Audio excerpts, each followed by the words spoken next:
Hello ನನ್ನ ಕುಟುಂಬದವರೇ, ಹೇಗಿದ್ರೆಲ್ಲರೂ.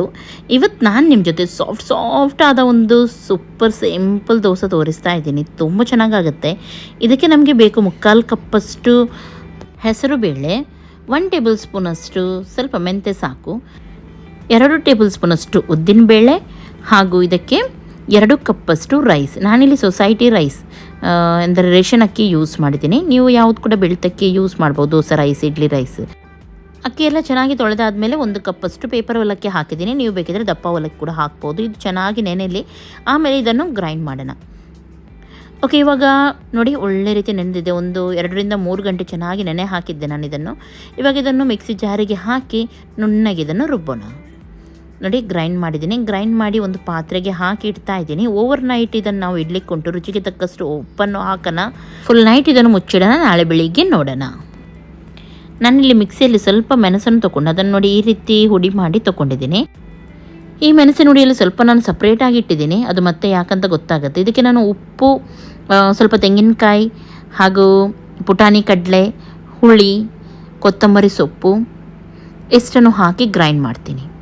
ಇನ್ನೊಂದು ಸೈಡಲ್ಲಿ ಹಿಟ್ಟು ನೋಡ್ಬೋದು ಯಾವ ರೀತಿ ಉಬ್ಬಿ ಬಂದಿದೆ ನೋಡಿ. ಇವಾಗ ಇದನ್ನು ದೋಸೆ ಮಾಡೋಣ. ನೋಡಿ, ನಾವು ಮೊದಲೇ ಉಪ್ಪೆಲ್ಲ ಹಾಕಿದ್ರಿಂದ ಇವಾಗ ಹಾಕಬೇಕಂತ ಇಲ್ಲ. ಕಾವಲಿಗೆ ಸ್ವಲ್ಪ ಎಣ್ಣೆಯನ್ನು ಹಾಕಿ ದೋಸೆಯನ್ನು ಇಲ್ಲಿ ನಾನು ಮಾಡ್ತಾಯಿದ್ದೀನಿ. ಸ್ವಲ್ಪ ಮೇಲಿಂದ ಕೂಡ ಎಣ್ಣೆ ಹಾಕಿದ್ದೀನಿ. ಹಾಗೂ ಇದು ಆಪ್ಷನಲ್.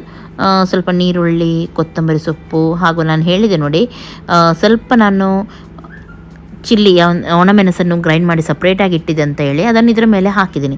ಸ್ವಲ್ಪ ಕಲರ್ಫುಲ್ಲಾಗಿ ಕಾಣುತ್ತೆ ಹಾಗೂ ಬೇರೆಯೇ ರೀತಿ ಕಾಣೋದ್ರಿಂದ ಮನೆಯಲ್ಲಿ ಇಷ್ಟ ಆಗುತ್ತೆ ಎಲ್ಲರಿಗೆ. ಸ್ವಲ್ಪ ನಾವು ಮಾಡುವ ದೋಸೆದಲ್ಲೇ ಸ್ವಲ್ಪ ವೆರೈಟಿ ಚೇಂಜ್ ಮಾಡಿದರೆ ಏನೋ ಹೊಸತು ತಿಂಡಿ ಮಾಡಿದ್ದಾರೆ ಅಂತೇಳಿ ಮನೆಯಲ್ಲಿ ಎಲ್ಲರೂ ಕೂಡ ಇಷ್ಟಪಟ್ಟು ತಿಂತಾರೆ.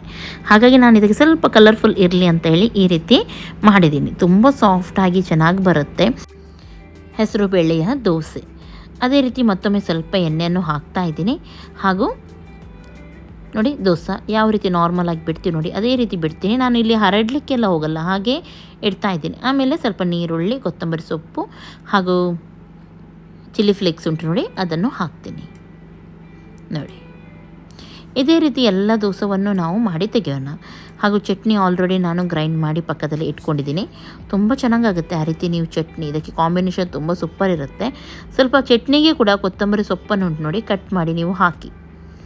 ಓಕೆ ನೋಡಿ, ದೋಸೆ ರೆಡಿ ಆಗ್ತಾ ಉಂಟು. ಗರಂ ದೋಸೆ ಸಾಫ್ಟ್ ಆಗಿ ತುಂಬ ಚೆನ್ನಾಗಿರುತ್ತೆ. ಇದರ ಮೇಲೆ ನೋಡಿ ಚಟ್ನಿ ಹಾಗೂ ಬಿಸಿ ಬಿಸಿ ತುಪ್ಪವನ್ನು ಹಾಕಿ ತಿಂದರೆ ಅಂತೂ ಇನ್ನೂ ಸೂಪರ್ ಆಗುತ್ತೆ. ನೋಡಿ ಚಟ್ನಿ ಎಷ್ಟು ಚೆನ್ನಾಗಿ ಬಂದಿದೆ. ಹಾಗೂ ಇದಕ್ಕೆ ಸ್ವಲ್ಪ ತುಪ್ಪವನ್ನು ಕೂಡ ಹಾಕೋಣ ಹಾಗೂ ಬಿಸಿ ಬಿಸಿಯಾಗಿ ಇದನ್ನು ತಿನ್ನೋಣ. ಜಸ್ಟ್ ನೀವೊಮ್ಮೆ ಟ್ರೈ ಮಾಡಿ ನೋಡಿ ಎಷ್ಟು ಚೆನ್ನಾಗಿ ಬಂದಿದೆ ಈ ದೋಸೆ.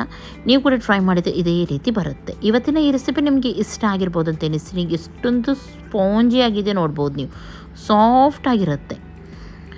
ಓಕೆ, ಇದನ್ನು ನೀವು ಟ್ರೈ ಮಾಡಿ ಹೇಳಿ ಹೇಗಾಗಿತ್ತಂತ ಹೇಳಿ. ಇವತ್ತಿನ ರೆಸಿಪಿ ಇಷ್ಟ ಆಯ್ತು ಅಂದರೆ ಲೈಕ್ ಮಾಡಿ, ಶೇರ್ ಮಾಡಿ, ಸಬ್ಸ್ಕ್ರೈಬ್ ಮಾಡಿ. ಇನ್ನು ನಾಳೆ ಸಿಗ್ತೀನಿ ಒಳ್ಳೆ ಬ್ರೇಕ್ಫಾಸ್ಟ್ ಅಥವಾ ರೆಸಿಪಿಯೊಂದಿಗೆ. ಅಷ್ಟರವರೆಗೆ ವೆಯ್ಟ್ ಮಾಡಿ. ಎಲ್ಲರಿಗೂ ಟೇಕ್ ಕೇರ್. ಬಾಯ್ ಬಾಯ್.